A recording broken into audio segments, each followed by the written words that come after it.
طيفه فهل تريني عينه فكم وكم أطلبهم يا وكم سألت بينه يا عيوني وكم سألت بينه.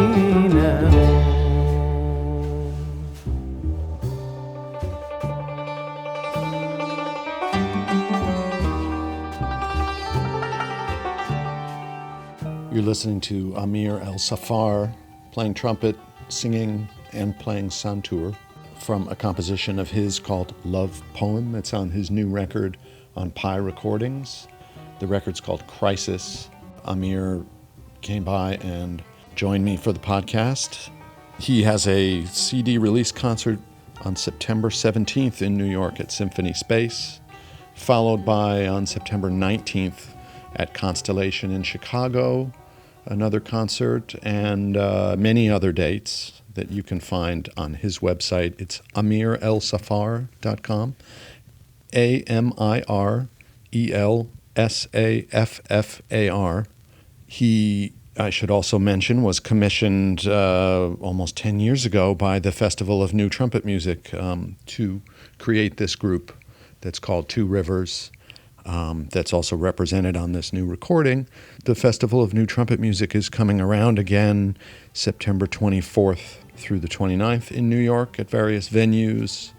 The festival celebrates Eddie Henderson this year with a concert at the New School on September 29th, and he'll be joined by myself as well as Randy Brecker and Marquise Hill. Find more details for all of those events at fontmusic.org, FONTMUSIC.org. And this is the Greenleaf Music Podcast, A Noise from the Deep. As always, I really appreciate your emails to podcast@greenleafmusic.com.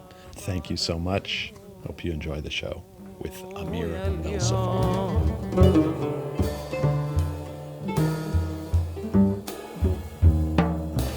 يا طيب حتى منت بينه يا عيوني.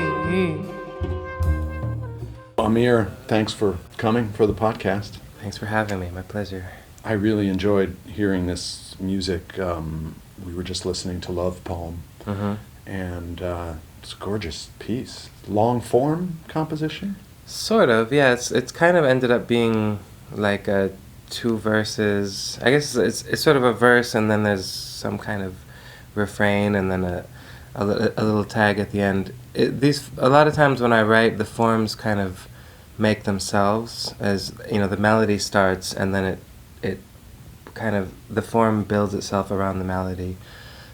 This one was a particularly interesting process because I really don't remember thinking about it very much or it just sort of this melody came out, and it just was, I said, where did that, it was one of the nicest things I ever wrote, and then I didn't know where it came from, and then a year or two later, actually it was, almost when it was time to record, is when I really wanted to make it a vocal piece, but I didn't feel qualified to write Arabic lyrics, and English would sound funny in that kind of mode. So then I started searching for a poem, and I found this wonderful poem by the Sufi mystic Ibn Arabi from the 12th century, and it just fit perfectly with the melody. It just almost felt like it was, made, like I wrote the melody for those words, even though I hadn't encountered the poem until much later. So of course, that's great when that happens. Does that happen to you all the time? No, I mean, usually like writing a piece, I don't know, sometimes you really struggle to get the melody to balance just right, or to fix this and that,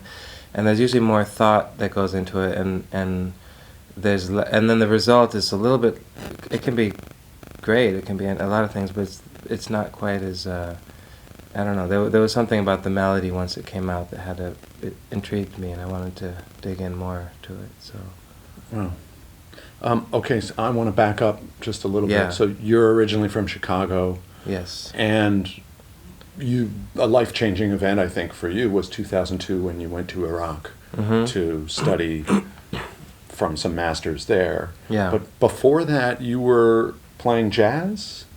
Yeah. Classical? I was classically trained. I went to DePaul University and got a degree in legit trumpet, as they used to call it at the time, classical trumpet. And I was playing in the Civic Orchestra of Chicago, which is the training orchestra for Chicago Symphony. So I had to work with all these great conductors like Boulez and Barenboim and Rostropovich, but I was never really felt like I was part of that world. Like I was happy to play in the orchestra. There was a certain rush. I think later on, I'm really glad for that experience because it gave me the perspective of the music from the inside. I mean, especially as a trumpet player, we're just counting rests most of the time in the orchestra. So that gave me a chance to check out what the strings were doing and how the woodwinds were fitting in, and kind of analyzing in some whether consciously or unconsciously being aware of it. But as far as playing, principal trumpet or second trumpet in orchestra, it wasn't that fulfilling to me, and I usually end up screwing up the big passages because it was because you're counting 148 bars. And they just got to come in on a high, on the high C Cold. or something. Just and the C trumpet is also a weird instrument. It's pretty. But much you did go on to win the Carmine Caruso trumpet competition. Yeah, because I was always playing jazz in parallel. Like I studied in school as well, but mostly playing gigs around Chicago, which was a great kind of incubator, kind of learning experience for every kind of music that I would ever. But I was taking every, whether it was a wedding band, whether it was a Greek weddings or bar mitzvahs, or every time the phone rang, salsa, merengue, I just would go. Exactly. Yeah. What time and what do I have to wear? Yeah, exactly. $20, sure, I'm there. Yeah, exactly. I knew it well. Yeah. I wanted to play this solo trumpet piece from your new album because it's so it's such a great example of this using the trumpet in a way that it wasn't necessarily built to be used. Maybe you have a trumpet that is built for that now, but quarter tones, maqam, traditional Arabic scales that contain these notes that we don't have in the Western major and minor scales. Right.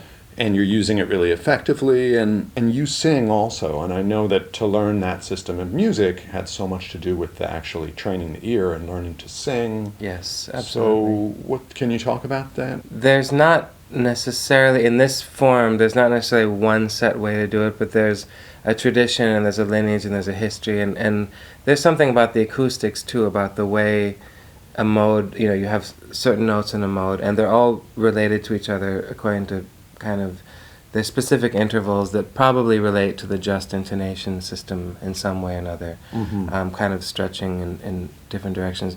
But when you really delve deeply into that mode, the melodies kind of emerge on their own because there's a certain balance and a certain harmony and symmetry that makes sense based on how the intervals are placed. So in that case, it's a D, E half flat, F, and G flat. Those are the first four notes, like the first tetrachord. It's all tetrachordal, which on the trumpet, of course, E, F half sharp, G, and A flat.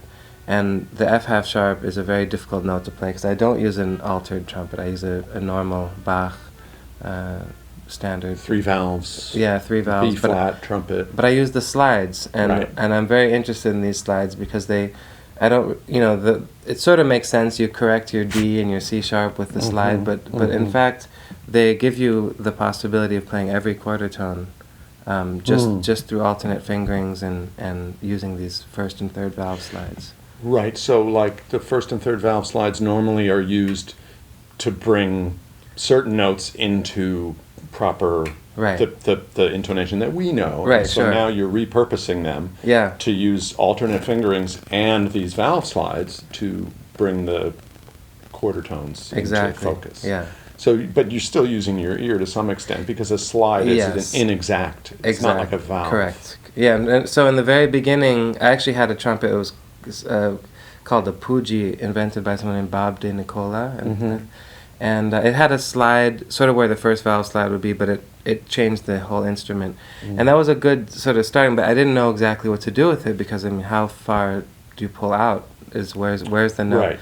And so there was a certain point when I actually abandoned the trumpet for a couple of years. I mean, barely played, and just focused on singing. And then, of course, learning the Sun Tour, which we'll talk about later. But I felt like the only way I could approach this music honestly was to learn it on its own terms, from within the tradition. And so I took vocal lessons, never intending to perform as a singer, just because I wanted to understand how these intervals work. I wanted it to sort of be a physical. I wanted to connect with the sound. Seems like the only way to really learn it, right? I think so. For me, it was. Maybe not. And what about the structure of this piece? So the structure is it's sort of built on three phrases, three long phrases. But are they like verses in poetry, or how do you think of the phrases? I mean, not less of poetically, and more just sort of developing the mode. So the first part of it focuses on the first tetrachord of the mode, and the second kind of develops the next tetrachord. This is an interesting mode because it doesn't repeat at the octave. It's the only one that doesn't actually get to the octave. It's considered one of the sadder. What's the name of the mode? Saba. Okay, And so Taksim Saba means... Yeah, Taksim means improvisation. Okay. And Saba is the mode. Yeah.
Taksim Saba, and like you said, being able to play that way without having learned to sing would be very difficult because you really have to hear those in-between notes to perform them. Yeah. And I've messed around with that. Quite honestly, I did a project with Ibrahim Malouf. Oh, yeah. Who has a 4-valve trumpet and plays a lot of quarter tone. And he showed me how to do it. And even with the proper position and the fingering and everything, I would still get to the note and he would like make a face. You know, that, right, you know, I'm like, yeah. That's not really it, you know? Yeah. It's super and I couldn't specific. And I started to get better at hearing the difference. Yeah. But I mean, you went to Iraq in 2002. Yeah. And you studied, was that the period where you were not playing trumpet, or did you go there with your horn? No, I guess in the very beginning I went there with the horn. I was almost on a mission in a sense. I was influenced by an Egyptian trumpet player named Sami El Babli, who I first heard in 1999. I met him in 2000 I met him in 99. He died in 2000, and I was really upset because he was such an extraordinary player and a really big influence on me.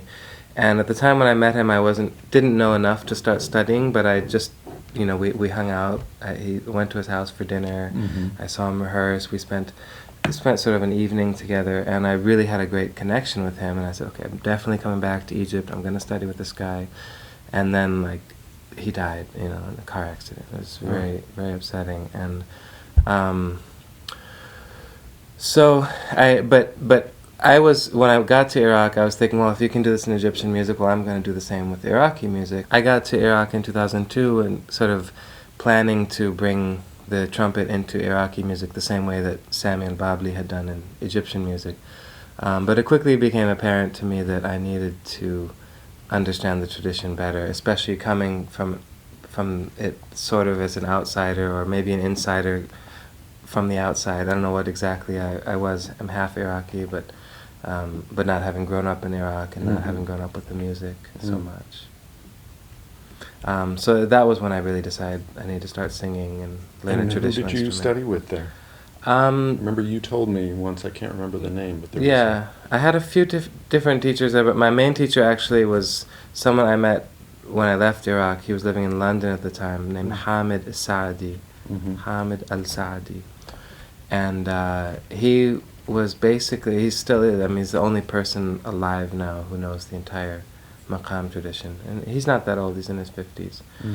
But he was an incredible teacher, and he and I developed a very close relationship. And just, sort of the master-apprentice kind of relationship where, there'd be a lesson, but it was much more as, going shopping and making meals and sort of being more kind of involved in each other's lives. And that was a really powerful experience. And I think that's where I had the tools then to understand the tradition. and the santur and the voice, really and the trumpet, right? But he was teaching me vocally, and I also wanted to not play trumpet for a while because I wanted to sort of forget some of my classical training. That kind of the way that one produces a sound on the trumpet is very different. I mean, it's very specific in classical music, and to be able to play all the ornaments and to be able to nuance. But the way you play now, as I hear your band and see you play, I mean, I would say it's like a really developed jazz technique. Yeah. I mean, obviously there's all the maqam and all the other influences, but you're playing with a strength that comes more from playing with a drummer, like a jazz player. Yes. Yeah. Well, yeah. That was my playing in unison with saxophones is another particular thing. That's Yeah. a skill that jazz players have. Right? That's true. Yeah. Yeah, I think I've probably lost all my classical, for better or worse. I mean, I thought occasionally I try to, I'll try to pick up the Haydn again and be like, yeah, it doesn't, I can play the notes, but it's, there's a certain attack and there's a certain kind of purity of the sound. It's beautiful in that context. But you have to be feeling it and hearing it inside your head to do it. Yeah, like absolutely. any music. Yes. And so now you're in this other place, and you said to me that this record, Crisis,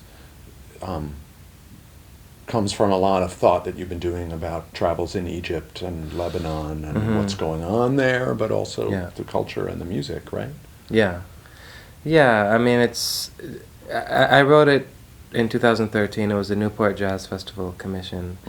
And I had just come off of almost a year in Egypt and in Lebanon, and that was the time of the sort of, I guess it was between the two revolutions in Egypt. So there was these protests happening on the street. When Twitter changed the... No, Facebook and Twitter, certainly had...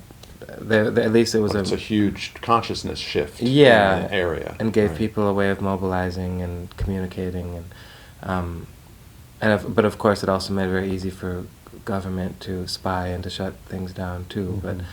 But yeah, it was a very, very tense time. I mean, it was kind of surreal though, because we'd be sitting in our apartment watching on TV, like, this is happening at Tahrir Square, and we were like a mile away from Tahrir Square, but our neighborhood was completely quiet. So you go outside and there's the deli is open across the street, someone's listening to Quran, you hear Kulthum, there's a coffee shop and people are listening to pop music, and it's sort of like, and then it's like you see this what looks like a city in flames, it's like this was a mile away, and but again, everybody's watching it, everybody's a bit consumed, and sort of it's this preoccupation, And then the other part of it was living in Lebanon, working with Ziad Rahbani, who's sort of a legendary pianist there, composer.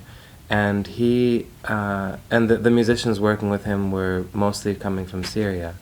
And so they would risk their lives and have this, like, it was only a 2-hour journey, but, you know, with this checkpoints and whatever Sure. else, I mean, it could be it could, sometimes they come 2 days late because there was an explosion down from the what street. I understand, not everyone in the region is friendly towards musicians either. I mean, there's a feeling that maybe Yeah. people shouldn't be playing.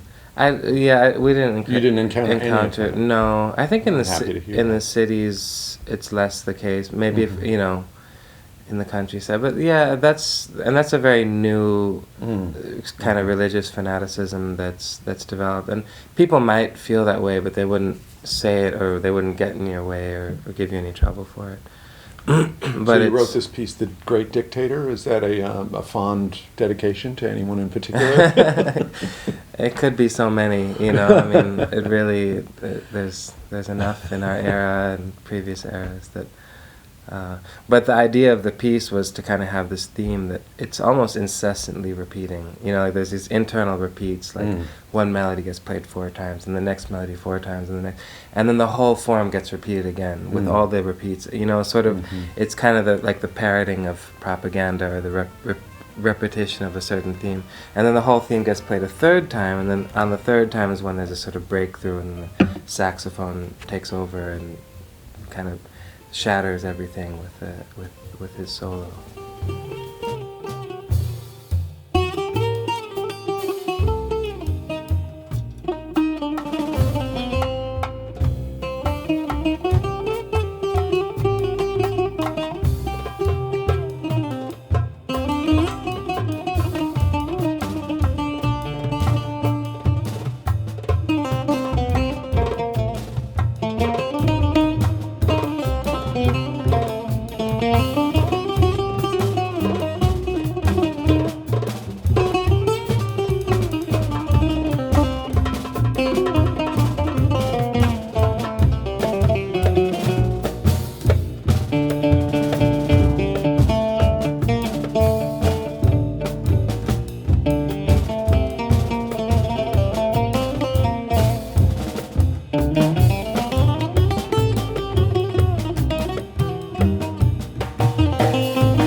another great thing about this record is, of course, the tracks that you sing on, but you're also playing santur on quite a bit of it, which is like a dulcimer, like a hammered dulcimer, like a, what are they, zither maybe they call it in... Well, hammered dulcimer is probably, because zither is usually plucked, I think. Oh, okay. I'm not sure. It seems like... like... You've got the two hammers in your hand. Yes. And you're hitting the strings. Yes. And it's tuned to these quarter tone scales. Yeah, yeah. So practicing that and practicing the vocal must take a lot of time. Do you feel like those instruments are starting to dominate your musical landscape, or is the trumpet still kind of number one for you? My approach now is to neglect all three instruments equally. So I never spend nearly enough time on any of them. Wow. But I would say I still spend a majority of my time on the trumpet, partly because the trumpet is the least forgiving if you don't come back to it. You know, if you spend, I think anyone who plays the trumpet knows, a few days and you really pay for it. Right, and we get really jealous when we see people just like hitting strings, because yes. all you have to do is hit the string. Well, and that's what I thought when I started playing santur, until I realized that like the hardest thing about the santur is like in order to sustain a note, it means having a tremolo, right. And that tremolo just has to be super even, because if one, you know, your right is a little bit stronger or a little bit, you know, the length, the timing is a little bit off between your right and left, it just sounds kind of lame. Like it's almost like having a bad tone, you know, like having. So it's the sort of the evenness of that is where the kind of art comes in, and a lot of rhythmic patterns and stuff too. And so I mean, every instrument has its inherent challenges, and ultimately those are the things that you overcome that. And like when you travel now, you're carrying the santur and the trumpet and my voice. Right. Yeah, but it's a lot with, you know, especially I'm going to be gone for 2 months, October and November, and I'm kind of dreading and trying to figure out how I can use some combination of wheels. You can't put the santur in the rider and have them like provide one. You play the santur right. du jour. No. Yeah, exactly. Make sure it's tuned exactly this way. Yeah. It shows up tuned. Like they just put it on the stage for me. That's it. That's my dream. You can have a santur tech that goes out and checks it before you. Yeah. When I've really arrived, I think that's where. I'll be, well, I think you have arrived. So you're playing a release concert in New York on the 17th. This Thursday, the 17th of September, and then we're at Symphony Space, the Leonard Nimoy Thalia, which is the nice small theater on the side. And then we'll be in Chicago and Northampton, New Haven, and Toronto in the following week. And your site, so people can check that out and get the details, is AmirElSaffar.com. And all of that is there, and also the piece that the Festival of New Trumpet Music commissioned is there, and we're starting up a week after you, yes. So 24th to the 29th, all these great trumpet concerts. Yes. Carlo, who's been with you a long time, Carlo De Rosa, but also everybody else. Nasheed, amazing. And Ule, who I think is one of the needs to be better known, because he's an extraordinary musician. And then Zafar Tawil is the oud player and percussionist, who's also been with this band. I've been playing with him for 16 years. And Tarek Abushi, who's the buzuk player, who's flying in for this one. So great. Yeah.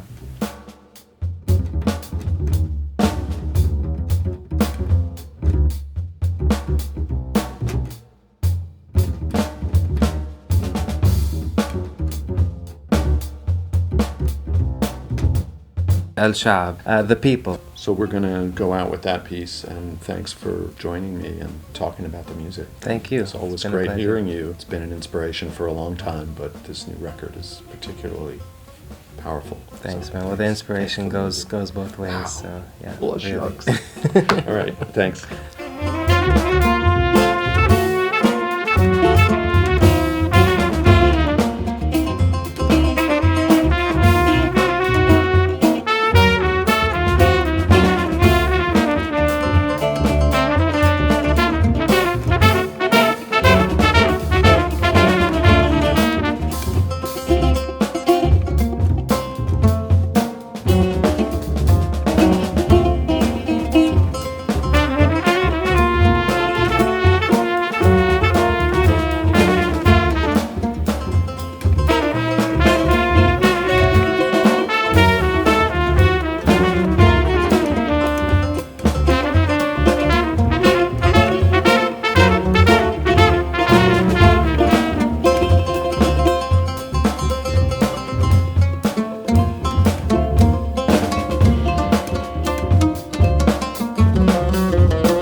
This has been the Greenleaf Music Podcast. My name's Dave Douglas. Thanks for listening. Send us an email. See you next time.